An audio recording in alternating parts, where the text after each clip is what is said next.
사랑하는 아멘의 성도님들, 오늘도 주님께서 날마다 솟는 샘물을 통하여서 우리에게 주시는 말씀을 이 영상을 통하여서 함께 살펴보도록 하겠습니다. 오늘 주님께서 우리에게 주신 그 말씀은 미가서 7장 1절에서 6절 말씀입니다. 미가서 7장 1절에서 6절 말씀, 우리 함께 한 목소리로 함께 읽도록 하겠습니다. 재앙이로다 나여 나는 여름 과일을 딴 후와 포도를 거둔 후 같아서 먹을 포도송이가 없으며 내 마음에 사모하는 처음 익은 무화과가 없도다. 경건한 자가 세상에서 끊어졌고 정직한 자가 사람들 가운데 없도다. 무리가 다 피를 흘리려고 매복하며 각기 그물로 형제를 잡으려 하고 두 손으로 악을 부지런히 행하는도다.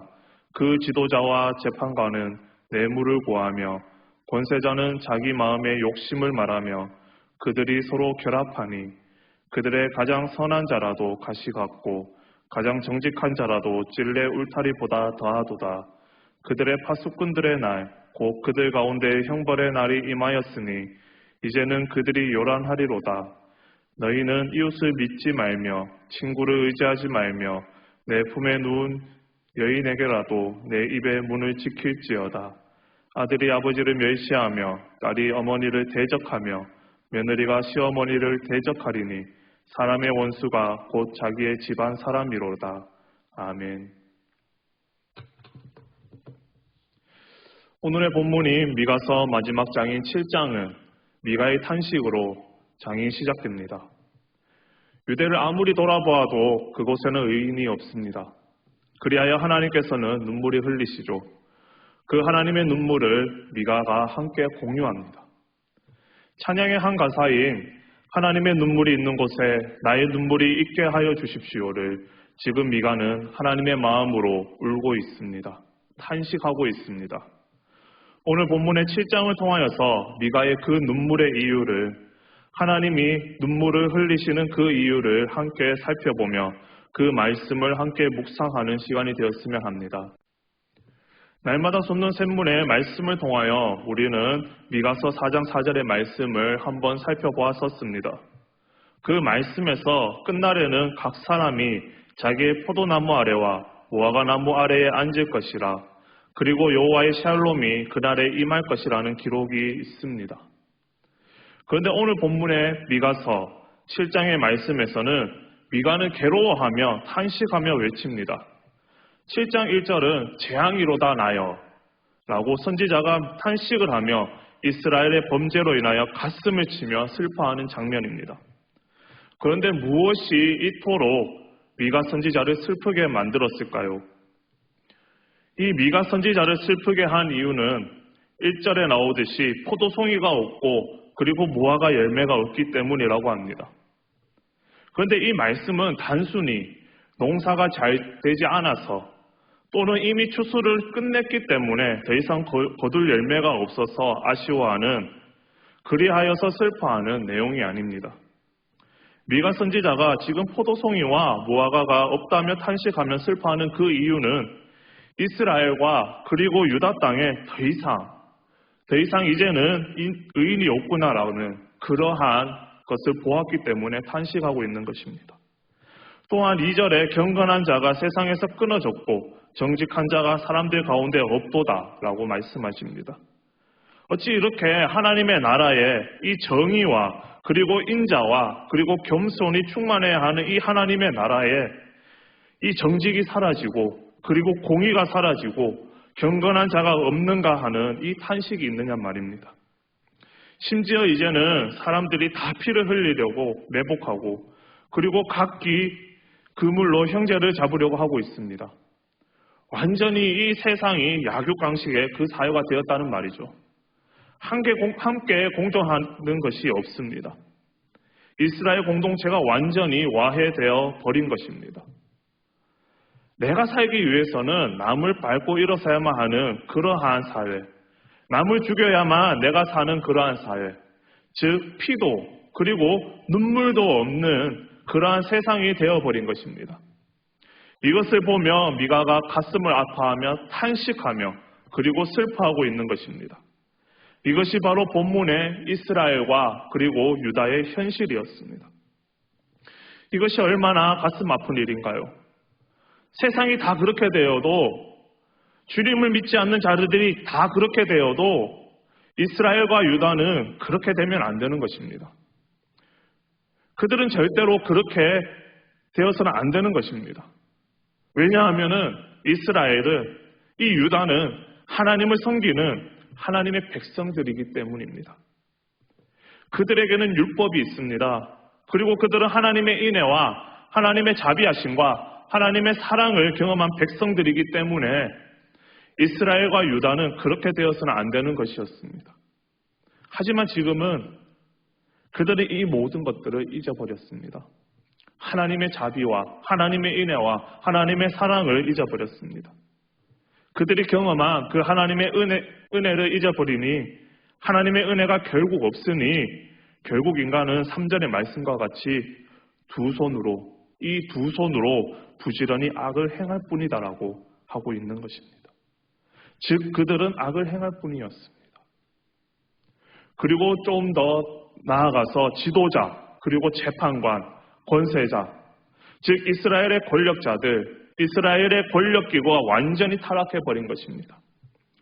뇌물을 받고 그리고 자기의 마음에 드는 대로, 그리고 권력자들끼리 서로 결합하니라고 성경에 표현되어 있는데, 자기 이익을 위해서는 뇌물을 받고 그리고 서로 자기의 마음에 드는 대로 결합하는, 오늘은 동지가 되었다가 또 내일은 적이 되어버린 그러한 비열한, 너무나도 죄악이 가득한 사회가 되어버린 것입니다.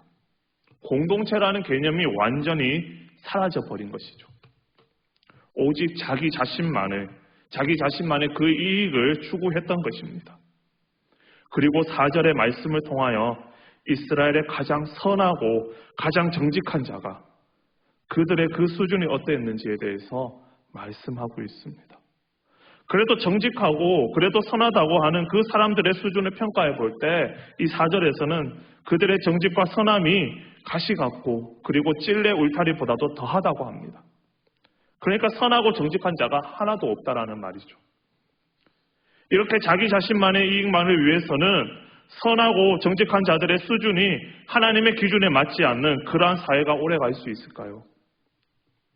하나님의 선택받지 않은 일반 나라들도 이 사회에 제약이 가득하게 되면 결국 망하게 됩니다.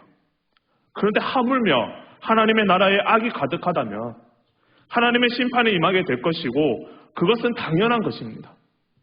4절의 파수꾼의 날이라는 이 말은 바로 심판이 임할 날을 말하고 있습니다.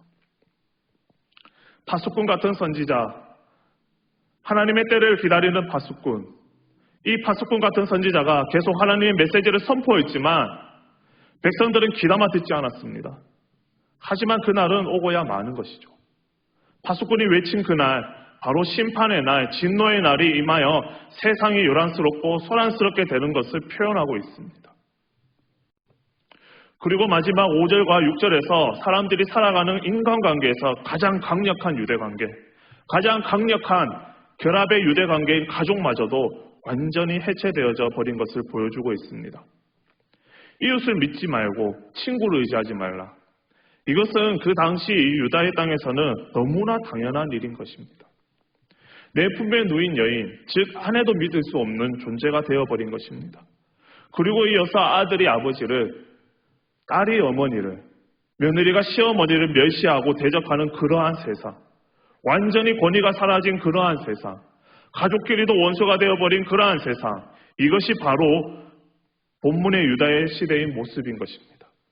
이러한 모습이 나타난 그 이유는 바로 하나님을 떠나 하나님을 잊어버린, 하나님의 그 은혜를 잊어버린 백성에게 나타난 공통된 현상입니다.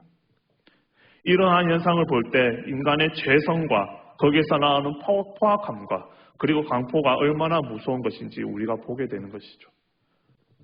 참으로 하나님을 떠난 인생, 구원하시는 하나님의 은혜를 경험하지 못한 인간에게서는 진정한 인간성이 그리고 사람다움이라는 것이 찾아볼 수가 없습니다. 그러한 점에서 보자면 죄악에 관여한 이 세상에, 오늘의 이 세상에 그래도 오직 하나의 희망이 있다면 그것은 바로 교회입니다.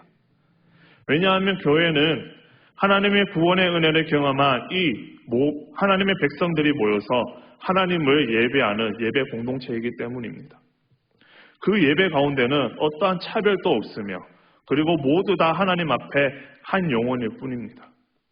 이 세상에서와 같은 소란이 없으며 세상에서와 같은 그런 권위주의도 없습니다. 오직 정당한 권위와 그 질서를 따라 우리가 하나님께 예배를 드립니다. 그 예배 가운데 날마다 다시금 우리가 구원의 은혜를 경험합니다. 또 하나님의 백성으로서의 우리의 정체성을 다시 한 번 더 확인할 수 있습니다. 그런 다음에 이제 우리가 세상으로 나아가는 것이죠. 그리고 그 세상에 나아가서 미가서 6장 8절의 말씀대로 오직 정의를 행하며 인자를 사랑하며 겸손하게 하나님과 함께 행하는 것, 이것이 바로 은혜 받은 교회, 은혜 받은 주님의 자녀들이 이 교회 밖으로 나가서 행할 일들입니다. 이것이 바로 하나님의 자녀들이 나아가야 할 길인 것입니다. 미가서 7장 이 말씀이 우리 교회와 그리고 조금 더 나아가서 우리나라를 돌아보는 그 거울이 되었으면 좋겠습니다. 그래서 회개할 것은 회개하고 다시금 우리를 돌아보게 하는 그 계기가 되었으면 합니다. 그런 후 하나님께서 우리에게 원하시는 것, 하나님께서 우리에게 구하시는 것, 이 정의와 인자와 겸손을 행하는 그렇게 세상의 빛과 소금으로서의 존재를 그대로 살아가는 우리들과 우리 교회가 되었으면 합니다. 그렇게 오늘 하루도 살아가시는 저와 여러분들이 되시기를 간절히 소망합니다. 기도하도록 하겠습니다. 자비로우신 아버지 하나님, 미가의 이 탄식이, 미가의 이 기도가 우리의 기도가 되기를 원합니다. 매일매일 주님 앞에 죄를 고백하고 온전케 하시는 주님을 바라보고 결단하며 그 결단의 은혜가 가득한 우리들이 되게 하여 주시옵소서.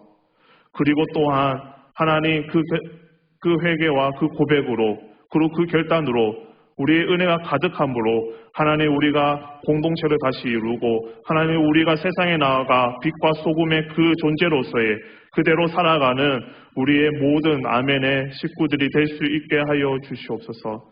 그렇게 인도하실 주님을 기대합니다. 주님, 코로나로 인하여서 하나님 이 새벽 예배도 영상으로 대체합니다. 이 영상으로 예배를 드립니다. 주님, 이 질병 하루속히 사라지게 하여 주시옵소서. 오늘도 우리와 함께 해주실 주님을 기대합니다. 오늘도 우리의 목자가 되실 주님을 기대합니다. 감사합니다. 예수님의 이름으로 기도드렸습니다. 아멘. 오늘도 주님과 함께 동행하시는 주님이 목자가 되셔서 항상 오늘도 승리하시는 우리 아멘의 모든 성도님들이 되시기를 간절히 소망합니다.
세상이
하는 그 마음으로 우리 주님이 가르쳐 주신 기도 함께 선포하시겠습니다.